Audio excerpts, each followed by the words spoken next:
Hello there and welcome. I'm Boba Proktor. I'm sitting here in my office and I was working today putting together a brand new seminar. And I got working on one aspect of it and I thought, this is so good. It's such a simple idea and yet it's one we miss. How many times have you had somebody say to you, hey, have you got a minute, Bob? Have you got a minute? They don't want a minute. I want you to think about that. I read a poem one time. I said, I have only just a minute, only 60 seconds in it. It was forced upon me. I can't refuse it. I didn't seek it and I didn't choose it, but it's up to me to use it. I must suffer if I lose it, give account if I abuse it. It's only a tiny little minute, but eternity is in it. Well, at any rate, I thought I'm going to put this on a video and I'm just going to share it with everybody. Just this one little part out of the seminar I'm making. I want you to look at this sand timer and I want you to think about your life. The sand in the top of the glass represents the future. The sand in the bottom of the glass represents the past. Now, do you know, we know what's in the past and yet we can't do anything about it.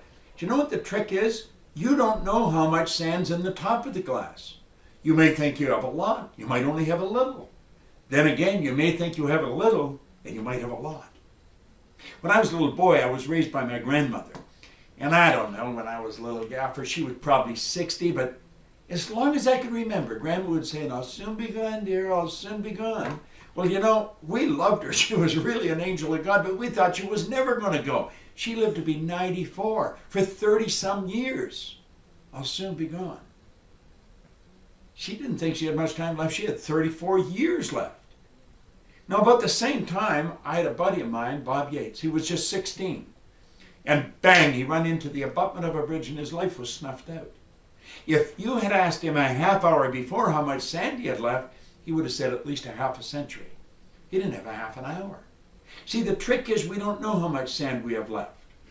The future, we don't know. The past, it's gone. Now, the only thing you can deal with is what's right here, right now. And if you look, the sand is always moving. Now, think of this. You see, I was working on that, and then I was working on a graph I've got here on my computer, and I'm thinking of the time somebody said, hey, have you got a minute? Well, they don't really want a minute. Do you know if you're earning $50,000 a year, a minute's 42 cents? A half hour is $12.50. If we take that ahead a bit, if you're earning $80,000 a year, a minute's 67 cents. Half hour is $20. If you're earning $150,000 a year, you got a minute? It costs you $1.25 a minute. A half hour is $37.50. So do you see, if somebody said, do you want to stop for a cup of coffee?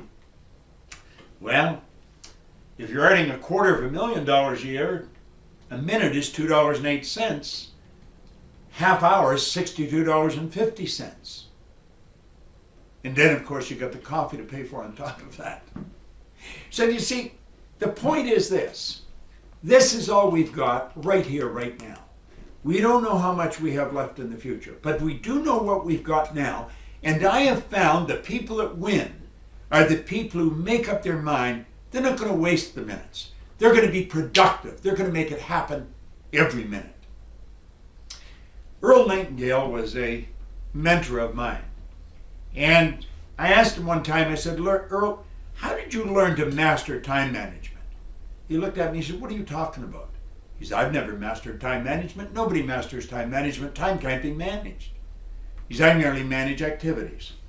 And he took a card. He said, I carry this in my pocket. I sit down at night and I rate the 6 most important things I have to do tomorrow. And when I wake up, he said, I do them. Well, I started to do that then. I've become very, very productive. If you ask my friends, they'll tell you, no, Bob Proktor is very productive. I don't waste time. I don't have a lot of people say, hey, Bob, you've got a minute. Because they've got to know that if they're going to spend time, we want to be spending time on something constructive. Now, I have only just a minute, only 60 seconds in it. It was forced upon me. I can't refuse it. I didn't seek it and I didn't choose it. But it's up to me to use it. I must suffer if I lose it, give account if I abuse it. It's just a tiny little minute, but eternity is in it. That's all gone. You don't know how much is there. That's all you got to deal with, is right here, right now. I want to make sure that you're sure of what you're doing with your time. Don't waste your time. Everybody gets the same amount. So it's what we do with it that makes the difference. This is Bob Proktor.